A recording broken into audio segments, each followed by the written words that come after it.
Hello students, today I prepared a video lecture on the topic spin angular momentum for you all. So let's start our discussion on the topic spin angular momentum. क्योंकि classes नहीं हो रही हैं तो इस वजह से video lecture पर आपको इसको पढ़ना होगा। इससे पहले जो मैंने क्लास ली थी उसमें मैंने आपको पढ़ाया था ऑर्बिटल एंगुलर मोमेंटम। तो उसमें मैंने आपको इसके सारे डेरिवेशन समझाए थे कि हमने ऑर्बिटल एंगुलर मोमेंटम के एल वेक्टर को जो हमने लिखा था LX I LY J cap plus LZ K cap, तो उस वाले रिलेशन से काफ़ी सारे डेरिवेशंस हमने निकाले थे कि कम्यूटेशन रिलेशंस कैसे डिराइव हुए थे। तो LX LY LZ ये सारे कंपोनेंट्स के फॉर्म में पुट करके हमने कम्यूटेशंस रिलेशंस निकाले थे। लेकिन हमारे यहाँ पे टॉपिक डिफरेंट है। यहाँ पे हमें पढ़ना है स्पिन एंगुलर मोमेंटम। तो स्पिन एंगुलर मोमेंटम क्या है?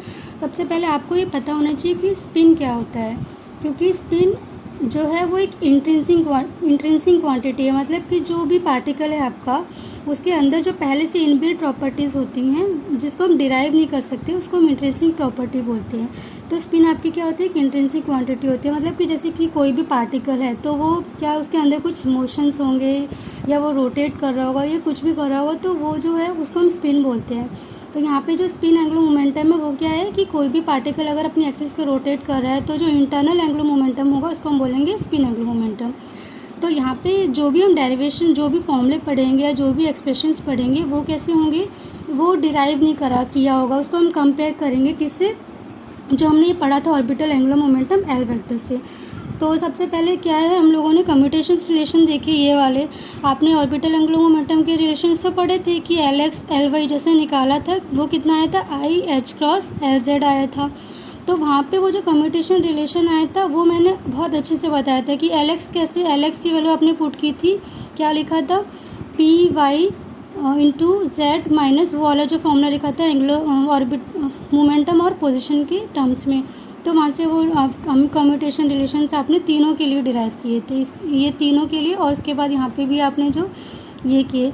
मगर यहाँ पे हमने इनको डिराइव नहीं किया, यहाँ पे हमने क्या किया, कंपेयर किया। जैसे ऑर्बिटल एंगुलर मोमेंटम के केस में क्या होता है कि LX LY की वैल्यू आती है IH क्रॉस LZ, तो वैसे यहाँ पे स्पिन के केस में क्या होगा, SX SY की वैल्यू आएगी IH क्रॉस LZ। इसका मैंने एक जनरल एक्सप्रेशन भी बताया था आपको।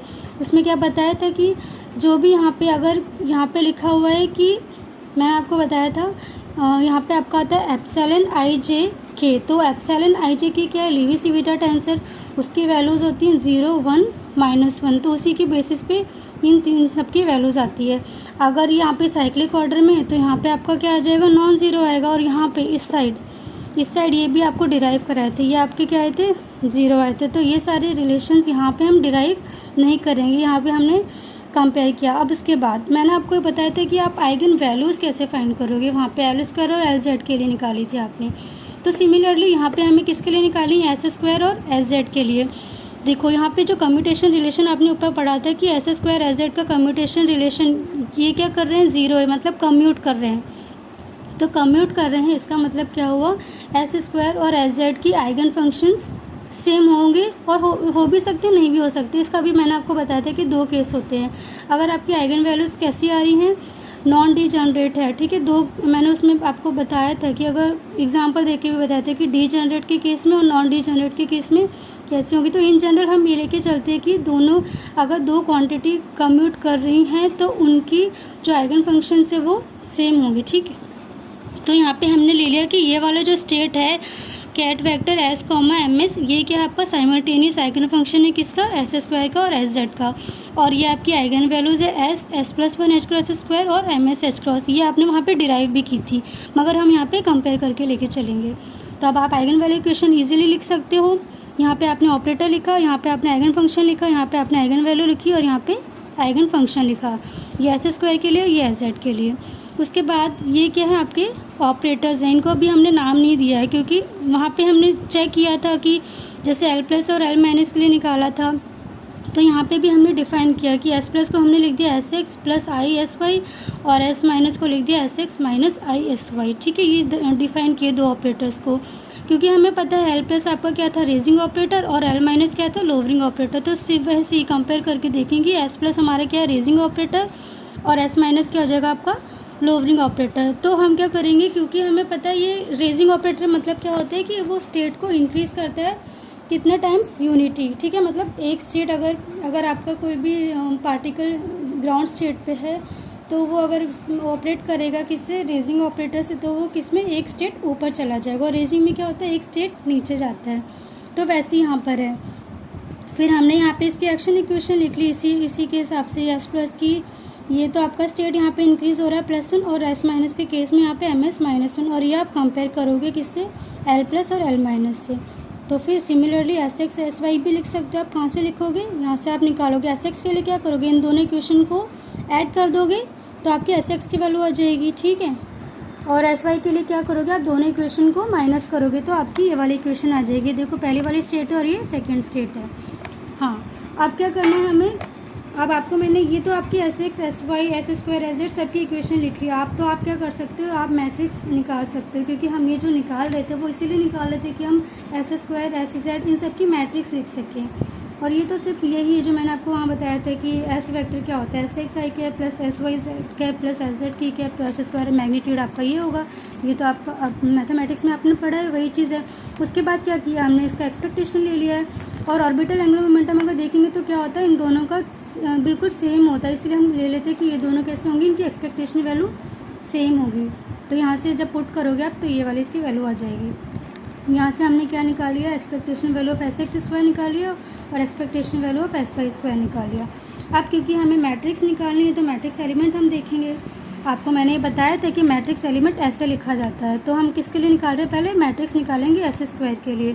तो ये आपका हो जाएगा S dash M S dash S square S comma M S. ये आपकी क्या होगी, एक मैट्रिक्स एलिमेंट। इसको आप इस तरीके से लिखते हो, ये क्या है, इसकी आइगन वैल्यू है ना, S plus 1 H cross square, और ये क्या है, Kronecker delta S dash S Kronecker delta M S dash M S. अब मैट्रिक्स कैसे बनाई जाएगी, ये चीज़ मैंने आपको बहुत अच्छे से क्लास में बताई थी कि एस स्क्वायर की मैट्रिक्स बनानी है, ठीक। तो यहाँ पे हम जो वैल्यू लेंगे वो एम एस की लेंगे और नीचे एम एस डैश की लेंगे।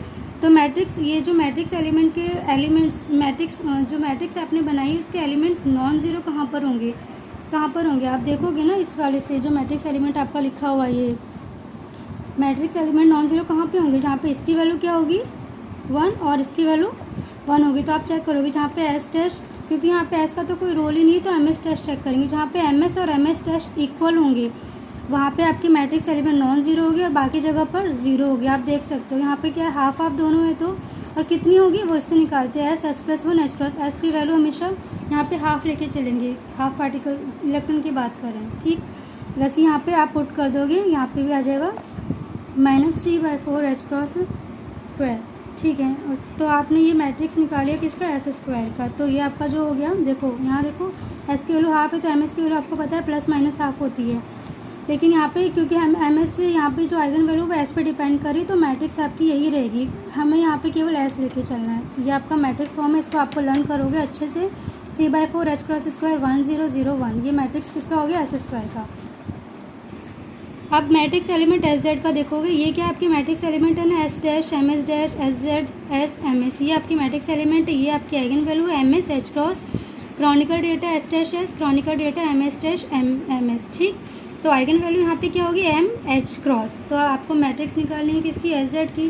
यहाँ पे भी वही करना है आपको, मैट्रिक्स फॉर्म बनाओगे, यहाँ पे एम एस की वैल्यू, यहाँ पे एम एस डैश की वैल्यू, और यहाँ पे मैट्रिक्स एलिमेंट नॉन जीरो कहाँ पर होंगे, यहाँ पे भी देखो आप वही होगा जहाँ पे एस डैश की वैल्यू एस के बराबर और एम एस डैश की वैल्यू एम एस के बराबर, यानी कि यहाँ पे दोनों बराबर आ रहे और इधर यानी ये दोनों आपके नॉन ज़ीरो, ये ज़ीरो। और नॉन ज़ीरो में क्या आएगा, वो किस पर डिपेंड करेगा, इस पर एम एस एच क्रॉस पर। आप पुट कर दो एस की वैल्यू हाफ तो एम एस की वैल्यू प्लस माइनस हाफ इधर लिख दी हमने, यहाँ पे भी पुट करो और यहाँ पे भी। तो आपकी ये जो मैट्रिक्स आएगी एच क्रॉस बाई 2 1 0 0 -1, यही क्या होगी, matrix form of S Z. तो स्पिन एंगुलर मोमेंटम में केवल आपको इतना ही पढ़ना है, क्योंकि इसमें कोई भी रिलेशंस डिराइव नहीं करेंगे, केवल कंपेयर करेंगे किससे, ऑर्बिटल एंगुलर मोमेंटम से। और जो हमने आइगन वैल्यूज़ निकाली, एक्शन इक्वेशंस निकाली, वो सारी चीज़ें आप किससे निकाल रहे हो, ऑर्बिटल एंगुलर मोमेंटम से। तो इस टॉपिक में जो आपके एग्ज़ाम में आता है वो यही आता है, matrix form of S square. तो इसको आप अच्छे से लर्न कर लोगे, ज़्यादा बड़ा भी नहीं है क्योंकि डेरिवेशन है ही नहीं, और matrix form of S Z. I hope आप लोगों को अच्छे से समझ में आई होगी, और जो नहीं भी समझ आया तो आप मुझे मैसेज या कुछ भी करके आप कमेंट करके पूछ सकते हो। Okay, thank you.